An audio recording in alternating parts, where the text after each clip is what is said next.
My name is H.A. Goodman, and I'm an author, columnist, and journalist. Hit subscribe right now. We're on our way to 140,000 subscribers. Check out my Federalist article below on AOC's Green New Deal and the suffering and political turmoil and chaos, including environmental pollution, it would cause in the Congo because of the mining of cobalt, in Latin America because of the mining of lithium, and in China. And indigenous communities throughout the planet would suffer tremendously. I explain that in my article in the Federalist.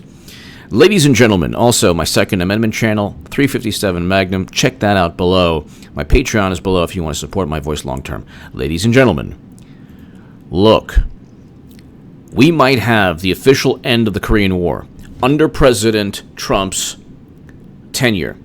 Just right now, he's meeting with Kim Jong-un. This is monumental.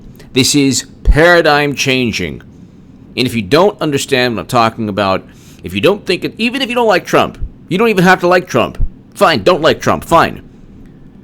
But if you don't think it's paradigm changing, monumental, a landmark achievement, a breakthrough, then you're either not into politics, or you have no sense of history, or you're just so consumed with hate, so consumed with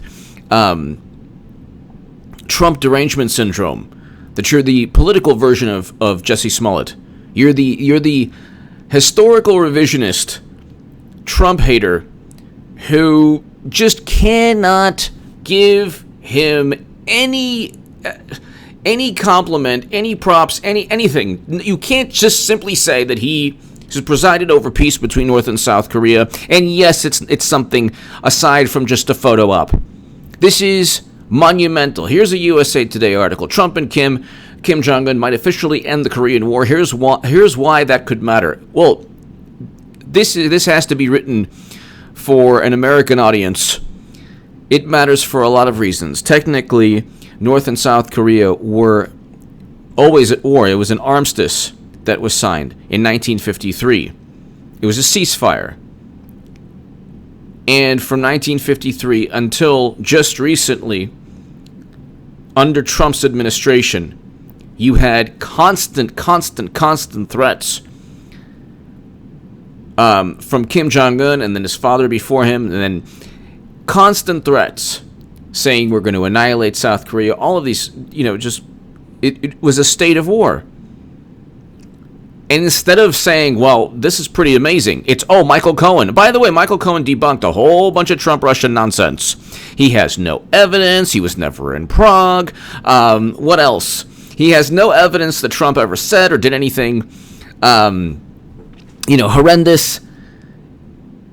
It's a whole bunch of... You're talking about a political culture in the United States of America where liberals... most progressives nowadays, unfortunately, people on the left focus on one thing: Trump's personality. Peace between North and South Korea, not so much. If Trump said something that could possibly link to the Tiki Torch people, which always existed all throughout Obama's tenure and Bush's tenure and every president we've ever had, but peace between North and South Korea, an amazing accomplishment where it's not just, the main focus is now Moon Jae-in of South Korea and Kim Jong-un of North Korea building upon this peace through trade deals, through, in the future, reunification, who knows, but an era where people in South Korea don't have to worry about nuclear annihilation. We don't have to worry about that type of confrontation with North Korea either. This is an achievement. And yes, I was a former Bernie Sanders supporter. And yes, I'm voting for Trump 2020 because of things like this, because of these breakthroughs that the media overlooks. You have people who are like, I just think climate change is so important. Yeah, you know what would also impact climate change? A thermonuclear catastrophe. That would not be good for the planet. That would definitely warm the planet up. We are less at risk. The odds of some horrendous catastrophe taking place have been mitigated now. And it's interesting, too, because Trump is actually presiding over peace between North and South Korea and easing tensions and the chances of a military conflict have decreased exponentially, but Democrats have worked overtime to increase tensions with Russia. Isn't that interesting? To where now we actually do have a new Cold War, and it's all because Hillary. Let's see. Okay, let's see the competing propaganda. The competing propaganda ploys. Russia worked with Trump to hack the DNC to inform the country that Bernie Sanders was cheated in a rigged primary where Debbie Wasserman Schultz said that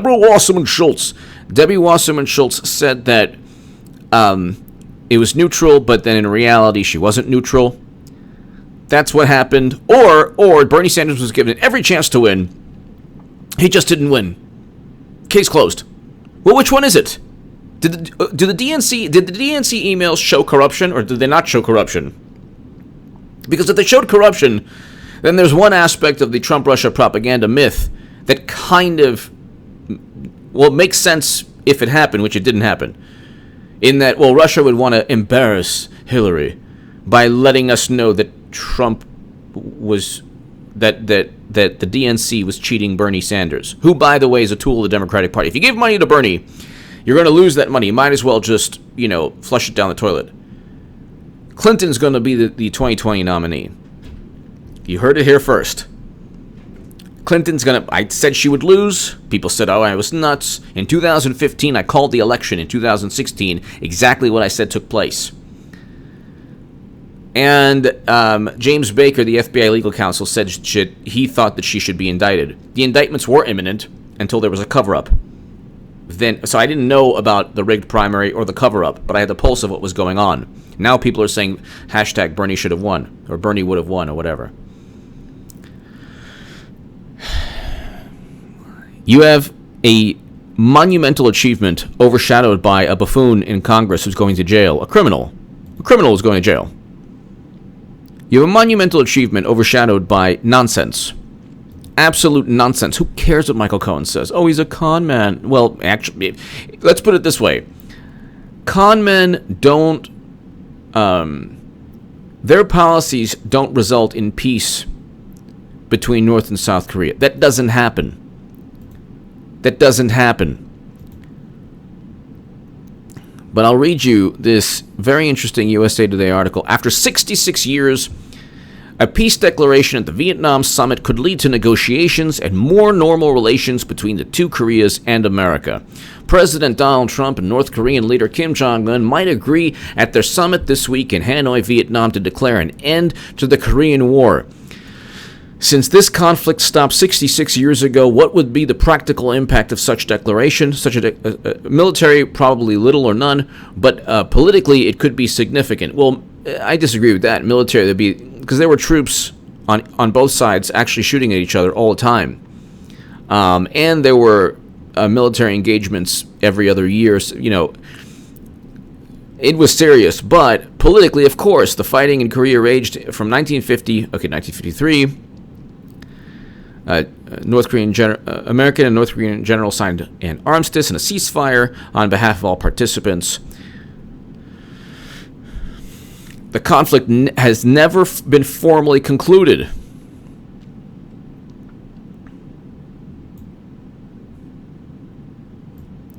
Then it goes on to talk about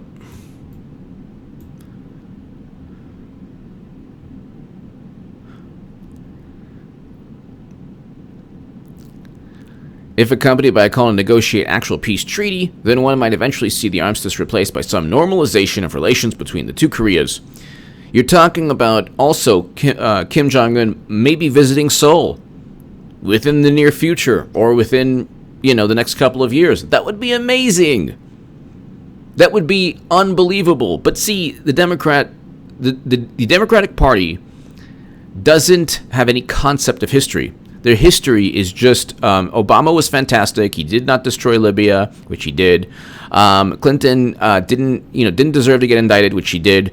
Trump is a monster. He's a horrible human being. He says really bad, mean things, and just happens to preside over an amazing economy with more jobs than people to employ those jobs. And then you have Oh my God, when Michael Cohen is so amazing. Oh my God, And it's like, why on earth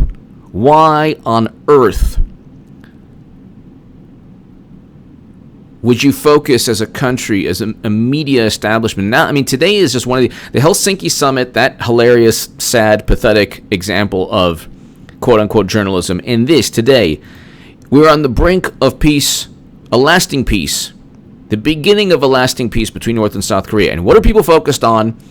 The fact that Michael Cohen said Trump said a lot of bad things and told him to do a lot of bad things, and it was really horrible.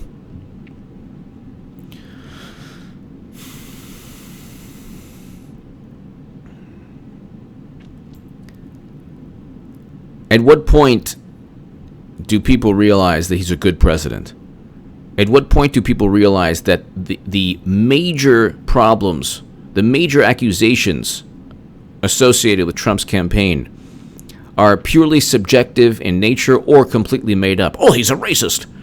Well, you voted for Clinton. So, if you voted for Clinton, don't pontificate about race.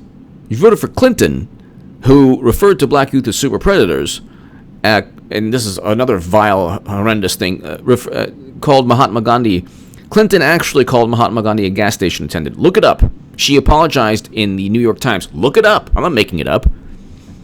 She used the 3 a.m. ad against Obama in 2008, which was, you talk about subliminals or dog whistle or whatever, that was a subliminal. That was right before the Southern primaries. So she was competing in Southern states. So she used that racist ad against Obama. It was an ad of a person breaking in to a woman's house at 3 a.m. in the morning. And then she's answering the phone. Oh, who do you want to answer the phone at 3 a.m.? Well, certainly not you, Hillary. But it's like, and Twitter, get off of Twitter. Honestly, like, the best thing you could ever do, in my view, in my humble view, if you find social media to be a detrimental thing in your life, only if you find social media to be detrimental, the best thing you can do, the best thing you can do is just delete your accounts, like I did. I had 26,000 Twitter followers, it stayed like that for like 2 years because Twitter is hilarious. 26 to almost 27,000. Deleted it. My life is so much better. Now I just look on Twitter and see how many hilarious things are said about me. What they do on Twitter, which I find this like a badge of honor, and it's so funny, and I laugh out loud. It's so amusing. They're insulting people by calling them my name, which is hilarious. Which is absolutely, it's not, I'm not happy that other people are being disparaged or have to go through, the same nonsense that I went through. But the fact that I'm used as an insult, what could be better? It's so awesome. And it just shows how, pathetic people are. It shows how little they understand about politics. If people understood that if people listened to me in 2015, like, oh my God, Trump is so horrible, then you should have listened. 2015, I said Clinton was going to lose to Trump. They didn't listen. People didn't listen to me. I literally was published over 100 times in the Hill, the Huffington Post, and Salon. Thank God Trump won, though. Thank God Trump won. Because now we would not be in this situation with North Korea if it was Clinton. We would not be there. There would be no summit. That would not happen, ladies and gentlemen. That simply just would not happen. She wanted to ring China with missile defense, according to one speech that she gave to bankers. Literally would not have happened. So it's like at the end of the day, if your life is focused only on, if you're only focused on trying to disparage Trump or Trump supporters, You're the intellectual, you're the political and intellectual version of an actor who fabricates a disgusting hoax simply to hurt Trump supporters. I mean, it's like, at the end of the day, ladies and gentlemen, at the end of the day, you have an obligation to yourself and to the truth and to historical record. If you have 66 years, ladies and gentlemen, of constant, I mean, it was a ceasefire, and of a constant threat, and of a constant risk of a nuclear catastrophe,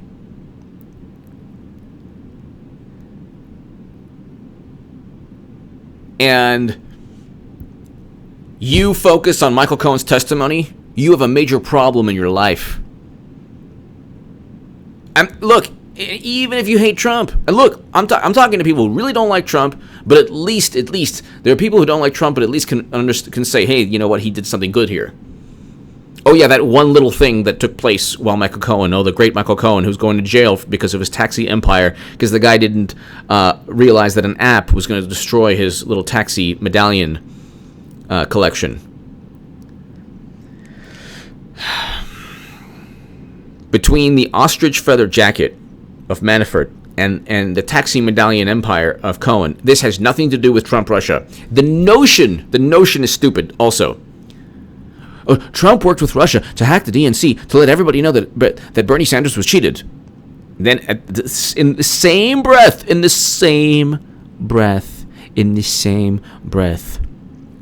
Bernie Sanders was given every chance to win, and he just lost. In the same breath.